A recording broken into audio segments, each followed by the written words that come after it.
ஒரு பக்கம் எடப்பாடி பழனிசாமி ஓபிஎஸ் இணைப்புக்கு சாத்தியமே கிடையாது அப்படின்னும் போது அதிமுகவுடைய கோவிலாக பார்க்கப்படக்கூடிய தலைமை அலுவலகத்துக்குள்ள குண்டர்களை கொண்டு வந்து தாக்குதல்லாம் நடத்தினாரு, கலவரம் பண்ணார் அப்படிங்கிற மாதிரி குற்றச்சாட்டு முன்வைத்து அதை தொண்டர்கள் எப்பவுமே ஏற்றுக்க மாட்டாங்க அப்படிங்கிறார். இன்னொரு பக்கம் பாஜகவோட கூட்டணி அமையக்கூடிய பட்சத்தில் அது கிட்டத்தட்ட ஓபிஎஸும் பாஜக சப்போர்ட், தினகரன் பாஜக சப்போர்ட், எடப்பாடி பழனிசாமி அதிமுக பாஜகவோட எல்லாரும் ஒன்று சேரக்கூடிய பட்சத்தில் இது ஒன்றுபட்ட அதிமுக அப்படின்னு வரும்போது தொண்டர்களுக்கு ஒரு குழப்பம் ஏற்படாதா? முதலில் அன்பு சகோதரர் ராமசுப்ரமணியம் அவர்களுக்கு எனது நன்றி. ரொம்ப நாள் கழிச்சு நாங்கள் மீட் பண்ணி டிபேட்ல உட்காந்தோம், அதை அவர் குறிப்பிட்டார். அதனால அவருடைய நீண்ட நெடிய அரசியல் வரலாறில் அவருக்கு எல்லா விஷயமும் தெரியும். அதனால தான் அவர் 356 ஆர்டிகல் பொம்மை கேஸுக்கு பின்னாடி உபயோகப்படுத்த முடியாது. சரவண பெருமாள் நம்ம கல்கட்டா அவங்கள தீதியை கோட் பண்ணி பேசும்போது அதை அவர் சொல்லிட்டார், அப்படிலாம் நடந்தது அப்படின்னு சொல்லி. ஆனால் நான் சரவண பெருமாள் சார்கிட்ட என்ன கேட்குறேன்னா, ஒன்றும் தவறு இல்லை, நீங்கள் ஒரு பெருந்தன்மையாக அன்போடு சொல்கிறீங்க, இது ஏடிஎம்கே தலைமையில் இந்த கூட்டணி அமையும், பழனிசாமி தலைமை தாங்குவார்னு. ஈவன் எனக்கும் பழனிசாமி நிறைய கருத்து வேறுபாடு இருந்தால் கூட நீங்கள் அதிமுக தலைமை தான் தமிழ்நாட்டில், அது ஒரு தடவை கூட அண்ணாமலை சொன்னார்னு நீங்கள் சொன்னீங்க. ஆனால் நேற்று அப்படி சொல்லலையே அமித்ஷாஜி, ரொம்ப நீட்டாக அடிச்சிட்டாரு. அவர் என்டிஏ கூட்டணியில் தான் ஆட்சி அமையும், தலைமையில் தான் ஆட்சி அமையும் அப்படின்னா அவங்களுடைய கூட்டணியில் ஏடிஎம்கே இருக்கும், பிஎம்கே இருக்கும், இன்னும் வர கட்சிகள் சேர்ந்ததும் இருக்கும். இப்போ உதாரணத்துக்கு உங்களுக்கு சொல்கிறேன், மகாராஷ்டிராவில் என்ன நடந்தது நீங்கள் யோசனை பண்ணி பாருங்க. மகாராஷ்டிராவில் ஆட்சியில் பிஜேபி உட்கார வச்சவர் அடுத்த கட்டத்தில் என்னானாரு, பிஜேபி லீடிங் வந்தோடனே தூக்கி எறியப்பட்டார். அவர் முதலமைச்சராக இருக்கிறதுக்கு பிஜேபி ஒத்துக்கல, பிஜேபி மேலே வந்துருச்சு. அவங்களுடைய நிலைப்பாடு அமித்ஷாஜிக்கு எல்லாத்துக்கும் எப்படி மேலே வரணும்னு தான் பார்ப்பாங்க. வந்த பின்பு என்ன செய்யணும்னு அவங்களுக்கு தெரியும். ஆனால் நீங்க சொல்றீங்க பெருமையா, இதை ஏன் பழனிசாமி சொல்ல மாட்டேன்றாரு தான் சத்தியம் டிவி மூலியமா நான் கேட்கறேன். சொல்லணும் பழனிசாமி. இப்போ அண்ணன் சொன்னார்ல, என் மேல அம்மா அன்பா இருந்தாங்க, எம்ஜிஆர் வரலாறுலாம் சொன்னார். அப்ப பழனிசாமி சொல்லல, அனைத்து இந்திய அண்ணா திராவிட முன்னேற்ற கழகம் தமிழகத்தை பொறுத்தவரை பெரிய கட்சி, அது இந்த கூட்டணியிலே இருந்தால் கூட நாங்கள் தான் ஆட்சி அமைப்போம், புரட்சி தலைவர் எம்ஜிஆர் புரட்சி தலைவி அம்மா ஆட்சி அமையும்னு அவர் சொல்ல மாட்டேங்கிறார் sir. There is the dispute problem. ஏன் பயப்படுறாரு அவர்? அதுதான் அவர் அண்ணன் சொன்னார், அவர் ஒரு பெரிய பிடியில மாட்டிக்கிட்டார். Is in very big trouble. அது தைரியமா நீங்க சொல்லும் பொழுது பெருமையா இருக்கு. சரவண பெருமாள் சொல்றாரு, வெரி குட். ஆனா இந்த கட்சிக்கு உரியவர் இதை போய் அப்ரோச் பண்றவர் சொல்ல மாட்டேங்கிறாரு. அதை நீங்க நினைச்சு பாருங்க, அது என்ன என்ன நிலைமைன்னு.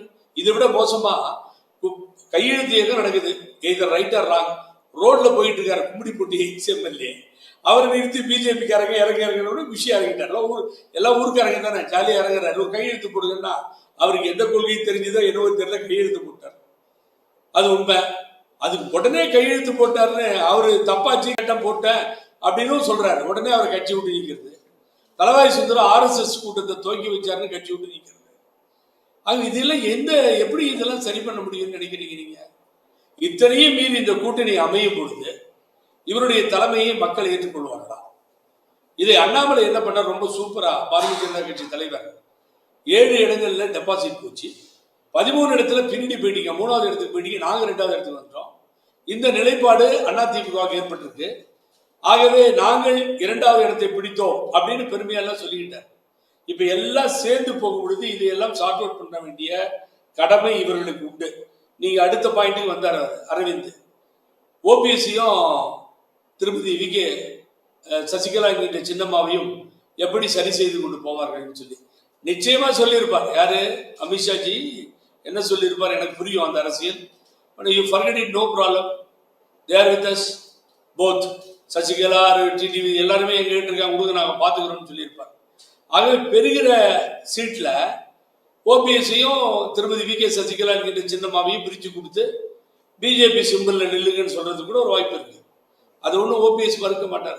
அவரோட படம் எடுத்தால இவ்வளவு நாள் வந்ததால அது அவர் பிரிஸ்டீஜெல்லாம் எடுத்துக்க மாட்டார். அதுவும் சொல்லிட்டு போனாலும் சொல்லலாம். ஏன்னா பலாப்பழத்தில் நிற்காதீங்கன்னா கேட்கல என் பேச்சு, அப்படி திருநெல்வேலியில் இது ராமநாதபுரத்தில் போய் நின்றார். ஆகவே அதை இன்னொருத்தர் கூட கேட்பார். இப்படிப்பட்ட சூழ்நிலை. ஆனால் நீங்கள் எதிர்கொள்ள வேண்டி இருக்கின்ற திராவிட முன்னேற்ற கழகம் வீக்கா இல்லை. அதை தான் அவர் சொன்னார் ராமச்சந்திரன். அது வீக்கா இல்லை. சேர்ந்தால் எவ்வளவு லாபம், சேர்ந்ததால் எவ்வளவு வாக்குகள் வரப்போகிறது, அதற்கு இதை தொண்டர்கள் ஏற்றுக்கொண்டார்களா, நிர்வாகிகள் ஏற்றுக்கொண்டார்களா, எவ்வளவு இதுக்கு எதிர்ப்பு இருக்கிறது எல்லாம் தேர்தல் தான் சொல்லும். ஆனால் இப்பொழுதிலிருந்தே அதை பேஸ் பண்ணணும்னா சரவண பெருமாள் சொன்ன மாதிரி நீங்க அதை சொல்லணும்.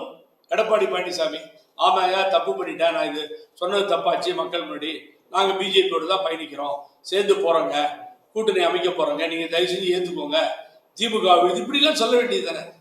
நீ திமுகவை வீழ்த்துவது என்பது 2வது கட்டம், உடனே எல்லாம் நீ நினைச்சிட முடியாது. அந்த அந்த கூட்டணி விட்டு ஒரு கட்சியும் வெளியே வர போறதில்லை. கொள்கை ரீதியாக அமைந்த கூட்டணி, காங்கிரஸ் ஆகட்டும், முஸ்லீம் லீக் ஆகட்டும், கம்யூனிஸ்ட் ஆகட்டும், வைகோ அண்ணா ஆகட்டும், தோழர் அருமைக்குரிய நண்பர் திருமாவளவன் ஆகட்டும், அவங்க ஒரே நேர்கோட்டில் ஒரே கொள்கையில் நிற்கிறாங்க இல்லையா.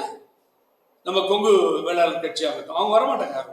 அப்போ அந்த இடத்த போய் ரீச் ஆகணும்னா கிட்டத்தட்ட 40% ஓட்டுகள் வேணும், வாக்கு இங்க பிரிக்கிறார் விஜய்.